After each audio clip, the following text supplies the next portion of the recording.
드라마 이상한 변호사 우영우가 인기리에 방영되었습니다. 우영우를 시청한 중증 장애인 부모들은 장애인들을 혐오 대상이 아닌 더불어 함께 살아가는 사람들로 인식하는 계기가 되었으면 하는 간절한 바람을 가지면서도 한편으로는 드라마 주인공처럼 자폐성 장애인이 명문대 로스쿨 수석 졸업에 취업에 변호사로 활약하는 모습을 보고 우려를 나타내기도 했습니다. 자폐성 장애인이 드라마의 주인공처럼 되는 게 전 세계적으로도 0.001%가 될까 말까 하고 99%의 중증 장애인은 인지가 2, 3세 정도로 자신을 보호하기는커녕 한평생을 타인으로부터 24시간 돌봄을 받아야 그나마 일상이 가능하기 때문이지요.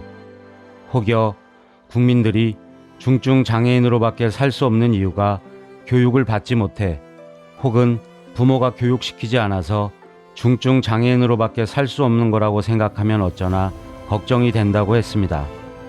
장애가 수억을 들여 교육하면 좋아지는 것이라면, 받아들일 수 있는 지능이 된다면, 배움을 통해 장애를 극복할 수 있는 병이라면, 수술해서 고칠 수 있는 병이라면 아마도 세상에 장애인은 없겠지요.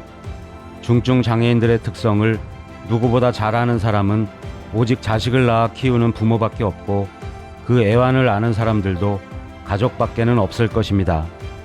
사다새라는 새가 있습니다. 흔히 펠리컨으로 알고 있는 이 새는 먹이 사냥을 하다가 먹잇감이 떨어져 새끼를 먹일 수 없을 정도의 극한 상황이 되면 어미가 제 가슴팍을 부리로 쪼아 피를 내어 새끼를 먹여 살립니다. 몸은 성인이지만 인지가 2, 3세인 중증 장애인을 돌보는 부모와 보호자들의 삶도 사다새 어미와 똑같습니다. 중증 장애인과 그 부모의 삶에 관하여 라는 소설이 있습니다. 이 소설을 쓴 김영임 작가는 32살의 중증 발달 장애 아들이 있는데 인지는 2살에 불과합니다. 그런 아들을 키우면서 겪은 고통과 아픔, 슬픔이 그대로 녹아있는 실화를 바탕으로 쓴 소설입니다. 정부가 발표한 탈시설 로드맵으로 우리 사회의 화두가 된 중증 장애인들의 거주시설 폐쇄와 탈시설로 야기되는 사회 문제를 담고 있습니다. 아내는 뇌출혈로 죽고 말기암으로 죽음을 앞둔 아버지는 가혹한 운명 앞에 홀로 남을 중증 장애인 아들을 위해 24시간 보호받을 수 있는 곳을 선택해야 하는 기로에 섭니다. 그러나 정부의 탈시설 정책으로 거주시설에는 입소할 수 없고 자립은 인권 침해와 위험 요소가 많아 결국 아버지는 단기 보호센터를 선택합니다. 하지만 계약 기간은 단 3개월 뿐입니다. 3개월 후 위험이 많은 자립생활로 갈 수밖에 없는 아들의 미래를 걱정하면서 아버지가 죽기 전에 아들에게 작별 인사를 건네는 이야기가 심금을 울립니다. 중증 장애를 가진 아들과 함께 걸어간다는 건 어깨도 무겁지만 가슴이 더 무거운 것이겠죠. 김영임 작가는 생의 아픔이고 슬픔인 천방지축 중증 장애인 아들이 산다는 것은 혼자 조용히 달아져가는 거라는 걸 묵시적으로 가르쳐 주었고 그 애잔함을 소설로 썼다고 말합니다. 그러면서 언제 어디서든 어떤 극한 위험이 닥칠지라도 내 곁에는 항상 사다새 엄마 아빠가 있다는 것을 잊지 말아달라고 합니다. 장애에는 여러 유형의 장애가 있는데 우리는 장애인은 다 똑같은 줄로만 알고 있습니다. 장애에는 지적장애, 자폐성 장애, 정신장애, 발달장애, 지체장애, 시각장애, 청각장애 등 여러 유형이 있습니다.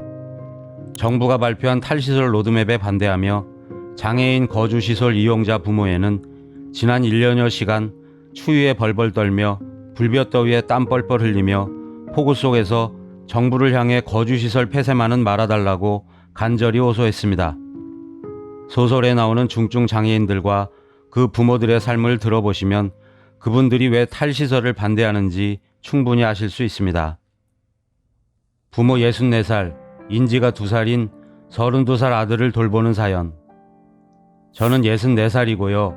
우리 아들은 32살인데 정신은 자라지 않는 2살 연령의 장애인입니다. 우리 아들은 2살이 넘을 때까지는 정상적으로 발육했습니다. 버스를 타거나 지나다니다 사람들이 우리 아들을 보면 꽃 같다, 밤톨 같다, 예쁘다, 귀엽다는 소리를 많이 했습니다. 그렇게 잘 자라던 아들이 어느 날 열감기를 앓았죠. 빨리 큰 병원으로 가야 했는데 그냥 감기려니 하고 집에 있는 진통제를 먹였지요. 그때 열이 심해 뇌가 멈춰버린 것 같습니다. 그때부터 하루에도 몇 번씩 경련을 일으키는 병이 생겼습니다. 열감기를 앓기 전에는 엄마 했습니다. 그런데 그 후로 말을 안 하고 가만히 있다가도 막 울고 바닥에 뒹굴었습니다. 중학생이 되면서부터 화를 잘 내고 벽에다 머리를 찢는 자해를 하고 집안 집기를 막 부수고 아무나 막 물기 시작했습니다. 그래서 제가 밖에 나갈 때는 도망가지 못하도록 허리에 끈으로 묶어서 다녔습니다. 지나가는 사람들을 막 물고 차가 오는 것도 모르고 무작정 앞으로 달려가니까요. 그런데요, 제가 암에 걸렸습니다. 사실 저는 우리 아들이 발작 증세가 심하면 집에서 가두기도 합니다. 자식을 학대한다고 하는 분도 계시겠지요. 그러나 아들이 집기를 집어던지고 이 엄마를 막 물고 동생들도 막 묻니다.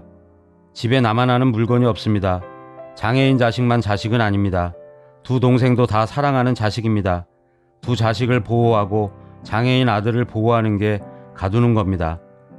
창살에 갇혀 혼자 막 난동을 부리는 자식을 지켜볼 수밖에 없는 엄마 마음은 천갈래로 찢어지지요. 지켜보다가 아들이 지쳐 잠이 들면 슬그머니 아들이 갇힌 칸막이로 들어가서 부둥켜 안고 잠을 잡니다. 아들이 하루에 몇 번씩 경기를 일으킬 때면 주님께서 데려가 주세요. 우리 아들 더 고생시키지 말고 데려가 주세요. 주님, 제가 암에 걸려 사는 날까지만 우리 아들 경기 일으키지 않게 살다가 이 엄마랑 같이 한날 한시에 죽게 해주세요. 기도합니다. 아들이 난동을 부리고 싶어서 부리는 게 아니겠지요. 길을 가다가도 텔레비전을 잘 보다가도 잠을 자다가도 하루에 몇 번씩 경기를 일으키는 게 어디 아들 마음일까요? 집기를 집어던지고 머리를 벽에 찢는 행동은 자기도 모르게 몸이 제멋대로 움직여서 하는 행동입니다. 사람들은 돌발 행동을 하는 우리 아들이 무섭다고 합니다. 네, 저도 무섭습니다. 이렇게 무서운 사람의 자립이 가능할까요? 왜 우리는 우리 아들처럼 이렇게 아무것도 모르고 하루에도 몇 번씩 경기를 일으키고 집기를 집어던지고 부모 형제를 무는 중증 장애인들을 자립하라고 하는 것인가요? 제가 죽고 난 다음에는 이 아들이 어떻게 될까요? 그렇다고 직장 생활을 하는 동생들에게 직장 그만두게 하고 형을 돌보라고 할 수는 없지 않겠어요? 두 자녀도 그들만의 인생이 있는데 두 자녀에게 책임을 지울 수는 없지 않을까요? 이제 저는 언제 죽을지도 모릅니다. 저는 우리 아들을 거주시설에 입소시키고 죽는 게 소원입니다. 인지가 어린아이 같은 중증 장애인들이 거주시설에서 생활할 수 있게 거주시설만큼은 폐쇄하지 말아 주십시오. 저는 제 자식을 거주시설에 입소시키면 편안하게 눈을 감을 수 있을 것 같습니다. 67살 아버지, 33살 중증 발달장애 딸을 돌보는 사연. 제 나이는 67입니다. 아내는 오래전에 하늘나라로 갔고요.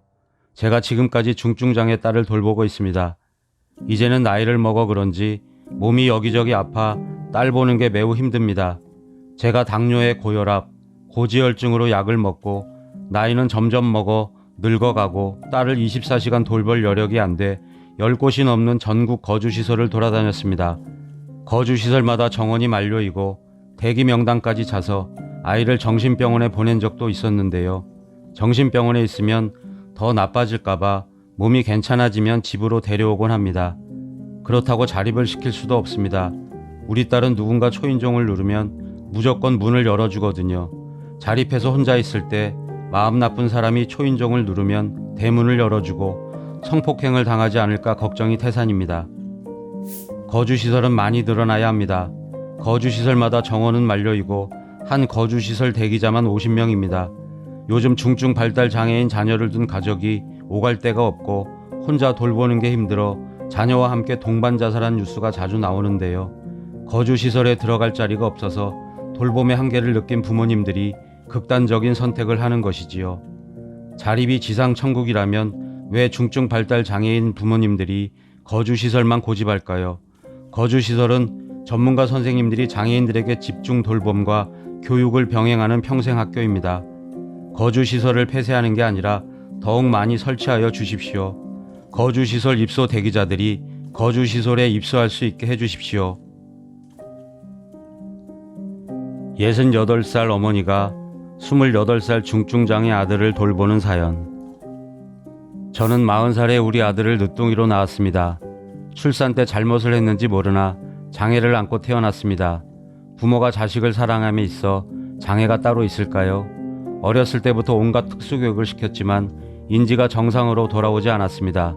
참 가슴 아픈 일은 세상에 좋은 것은 다 아들 주면서 정성으로 양육했습니다. 정말이지 눈에 넣어도 아프지 않은 아들입니다. 그런데 이 아들이 20살이 되면서 이 엄마를 때리기 시작했습니다. 때리는 수준이 폭력입니다. 복지관에 가도 선생님이나 친구한테는 손 하나 까딱하지 않는 순한 양인데 집에만 돌아오면 제게 주먹을 휘두르지요. 자식 하나 저지하지 못하냐고 하실 테지만 28살 아들 힘을 이겨낼 방도가 없어 맞기만 합니다. 아들한테 맞아 앰뷸런스를 불러 병원에 간 적도 많았고 아들을 감당할 수 없어 거주시설 입소를 희망했으나 정원 만료였습니다. 입소할 거주시설이 없어서 사설 거주시설에 한 달에 200만 원씩 줘가며 1년을 맡겨본 적이 있었습니다. 전문가 선생님들의 교육을 받아서인지 아들이 많이 좋아지고 저만 보면 때리는 폭력성도 없어졌습니다. 시설에 더 있고 싶었지만 한 달에 200만 원이나 하는 시설 이용료를 감당할 수가 없어 집으로 데려왔습니다. 그런데 집에 온 아들은 몇 개월이 지나자 또다시 폭력을 휘두릅니다. 사실 저도 거주시설이 인권 침해를 하는 곳이라는 생각에 시설 입소를 꺼렸습니다.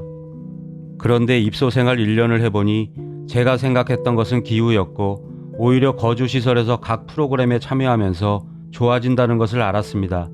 일찍 거주시설에 입소시키지 못한 게 한이고 이제 시설에 입소하려 하니 시설마다 정원 만료이고 대기자만 수십 명에 이르렀습니다. 저는 제 자식을 사랑합니다. 자식을 사랑한다고 그 자식한테 죽도록 맞아가며 돌볼 수는 없지 않습니까? 이런 아들이 자립주택에서 온전히 살아갈 수 있을까요? 저는 사설 거주시설을 이용해봐서 시설의 기능을 누구보다 잘 압니다. 거주시설은 인권 탄압이 일어나는 곳이 아닙니다. 중증 발달 장애인들의 평생 학교가 거주시설입니다. 부디 거주시설 폐쇄 정책을 펴지 마시고 늘려주는 정책을 펴주시기를 간절하게 부탁 올립니다. 오늘 영상이 도움이 되셨다면 좋아요와 구독 버튼을 눌러주세요. 감사합니다.